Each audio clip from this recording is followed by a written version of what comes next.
The remaster of Days Gone recently got me thinking about one thing. Why do video games always feel outdated? Why do we, more times than not, end up playing a new game only to feel like we played it 1,000 times before? And I'm not talking about rip-offs that were clearly just copying another game to rake in the cash. I'm talking about the whole structure of the quests, the cutscenes, the intangible that makes you zone out while playing, only to start paying attention again halfway through a character delivering dialogue, leaving you confused about what's actually happening. Not all games are like this though. Some games grip you and engage you in a way that's refreshing, and lately the games that do this have been surprising. So what separates the two? Why do the most expensive games feel completely outdated, like they belong on the PS2? While some of the weirder games that, on paper, sound boring give us the most compelling experiences? Thanks for asking. Now, do a little subscribe, and let's get into this thing.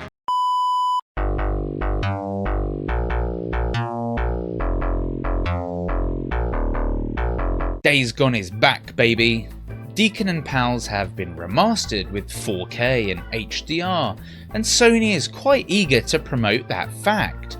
Although they're not quite so eager to make a sequel, am I right? While the game got mediocre reviews, in a video analysis after replaying the game, I came to the conclusion that there is actually a lot to love about the game.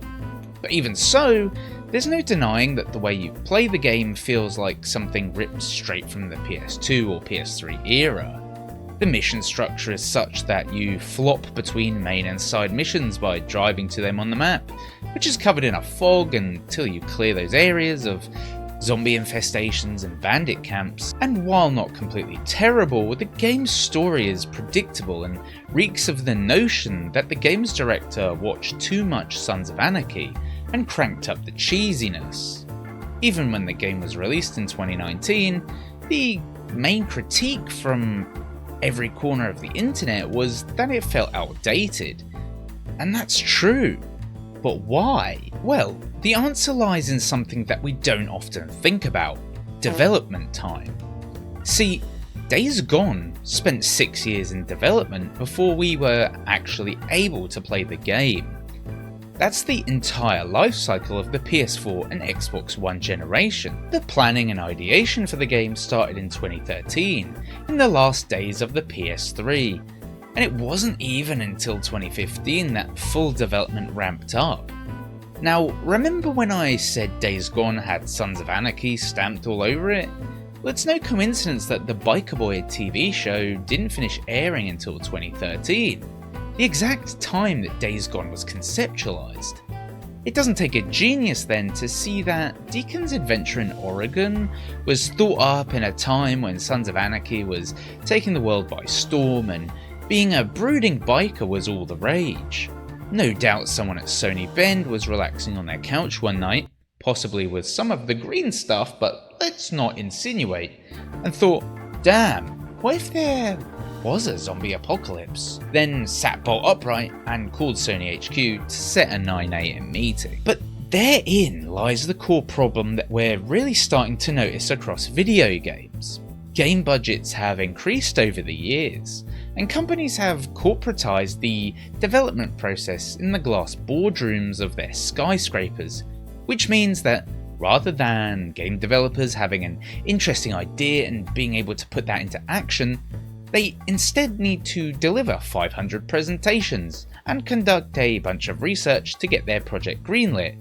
Then they spend their huge AAA budgets on hiring large teams of developers to spend years bringing the concept they had years ago to life, only to find out that we've all moved on from whatever trend they were jumping on. Days Gone is a perfect example of this. Not only was Sons of Anarchy big in 2013, but so was The Walking Dead. In 2019, we were so over zombies and leather-clad bad boys that the whole premise was just completely outdated and unappealing. But it isn't just Days Gone and the actual concept of video games that are the sole reason that video games feel outdated from the get-go. So let's look at another example. Concord, Sony's Overwatch-like shooter that lived for about 5 minutes before being taken off life support, spent 8 years in development and cost a reported $400 million. That figure is disputed, but it's certainly up there. Again, it doesn't take a lot to draw a line back in time from Concord's release date to realise that it began its development right after Blizzard's Overwatch came out in 2016. Some corporate Sony wizard clearly jabbed their finger in Activision Blizzard's direction and said, "We want one of those hero shooters that prints money." What they didn't take into consideration, however, is that much like Days Gone, the gaming world had shifted drastically in that time. For example, Concord asked us to pay full price for the game up front, which is a practice that has long since died out with the rise of free-to-play games like Valorant, Overwatch 2, The Finals, Marvel Rivals, and a buttload of others. That's already a turn-off. And then you have to factor in the fact that it follows the stale hero shooter structure that even Overwatch 2 is struggling with. The cherry on the cake is that these aren't licensed heroes, which means Firewalk is asking everyone to buy into characters they don't know from a few generic looking trailers. I wonder why the game failed. Both Days Gone and Concord were failures to a greater or lesser extent, and that's because they were stale by the time they hit the store shelves. They were experiences made for people who would have lapped them up a decade ago, but not today. And we can see this trend continuing across the games industry at large. Just look at Assassin's Creed or Far Cry, for example. Ubisoft struck gold with their open world design and structure many years ago with Assassin's Creed 2 and Far Cry 3. And while they might have innovated in small areas and polished their products, you can only polish a turd so much. They keep reusing the same game design over and over again, and we need only look at AC Shadows to see that we're still climbing Eagle's Nest to open up the map. And while I have been playing the game and finding it somewhere on the mediocre to good scale, and while many fans of the Assassin's Creed series have enjoyed it to a great extent, there's still no denying that it's a mechanic long outdated. Heck, the whole game's style of assassinating rings of bad guys on the objective screen is super outdated by this point too. The culprits for this are, again, time and money.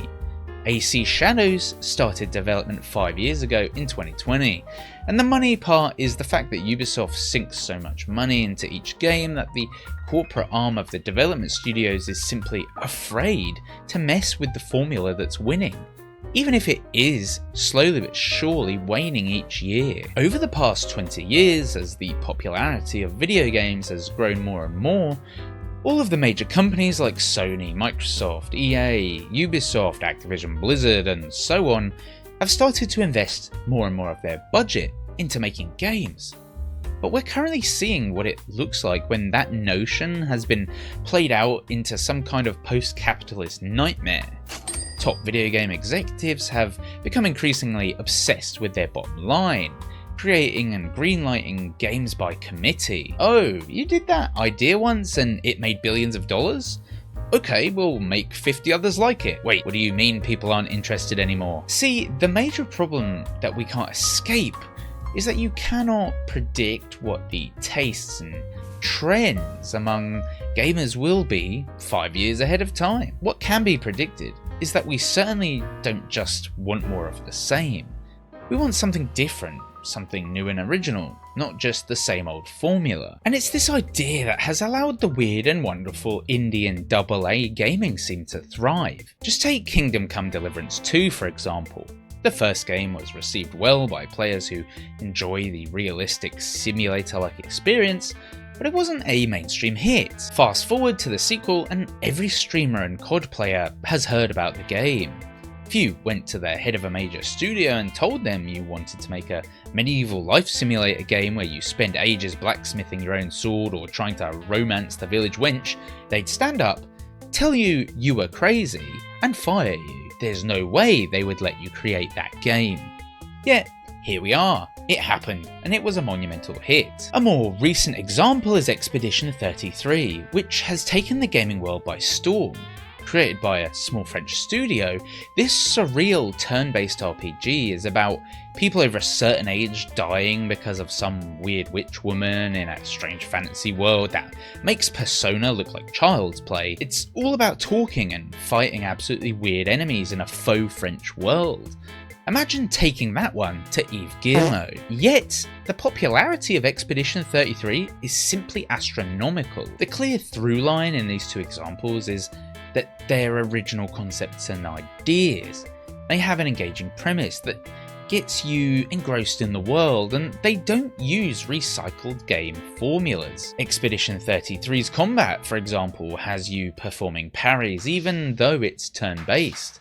On a larger scale, we can see that gamers as a whole are moving towards other games that offer similar prospects no matter what genre they are in. From realistic simulators like Squad or Flight Simulator to cozy indie games, we're tired of games created to satiate an audience who no longer exists. Heck, even Nintendo realised this with its latest iteration of Mario Kart, creating a free-roaming world rather than simply choosing races from a menu. This is also largely why remasters and remakes are getting more and more love, because we expect those games to have an old and outdated structure. The ironically hilarious thing is that those games end up still being better experiences than the sequels that have copied them for years afterwards. The Silent Hill 2 remake is a great example of this. They made tons of sequels in that series that copied the same formula, yet they still couldn't live up to Silent Hill 2, and that's because 2 was innovative for its time. And just look at Snake Eater Remake. Who isn't excited for that? But no one is scrambling for an MGS 4 or 5 remake. Well, maybe some people, but you get what I'm saying. Shit, I'm only trying to help. This is all to say that games feel outdated because they largely are.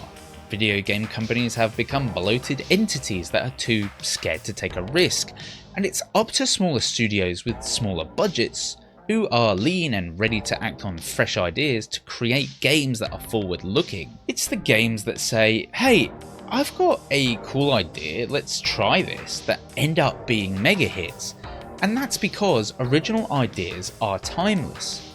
Like in every aspect of life, when studios sit back and have the freedom to do their own thing, it all works out and they prosper. But when the suits step in and try to control the ideas for games they won't even play because they're too busy on the golf course, well, we've got our current situation.